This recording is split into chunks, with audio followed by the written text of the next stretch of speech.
Je veux parler du goût.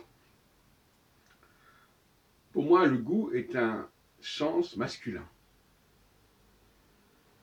Les hommes sont marqués par le goût.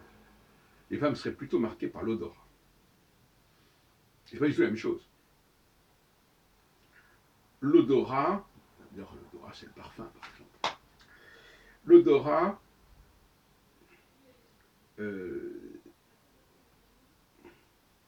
c'est un sens qui peut finalement être relativement trafiqué.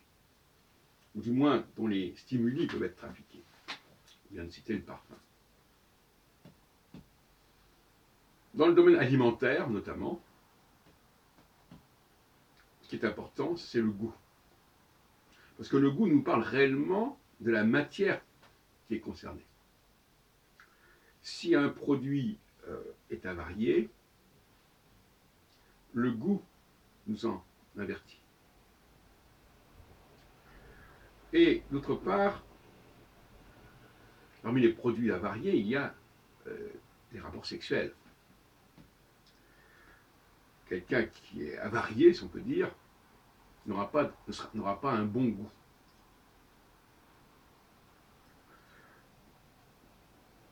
Avoir une mauvaise haleine, c'est rédhibitoire au niveau des rapports sexuels et affectifs.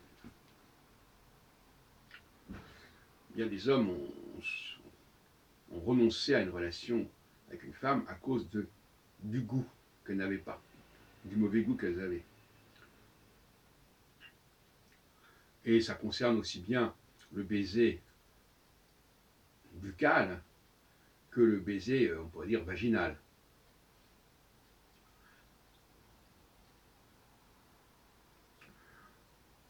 Le goût exige la proximité, évidemment. On ne peut pas goûter quelque chose de loin.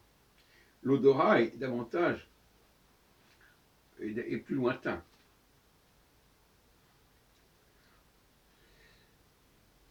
Et c'est pour ça qu'il est visuel par certains côtés. Parce que le visuel aussi est un sens du lointain, par opposition à l'ouïe, qui est un sens de proximité relative. On peut entendre bien sûr des choses de loin, mais quand on regarde un panorama à des dizaines de kilomètres, on n'entend pas le son. Donc l'homme est marqué par des sens qui exigent une proximité plus grande que ce n'est le cas pour la femme. Puisque le goût et l'ouïe sont plus dans la proximité. L'odorat et la vue permettent plus de distance. Voilà, ça fait partie de mes travaux sur la sensorialité. Ils ne sont pas sans intérêt, et notamment pour distinguer les hommes et les femmes.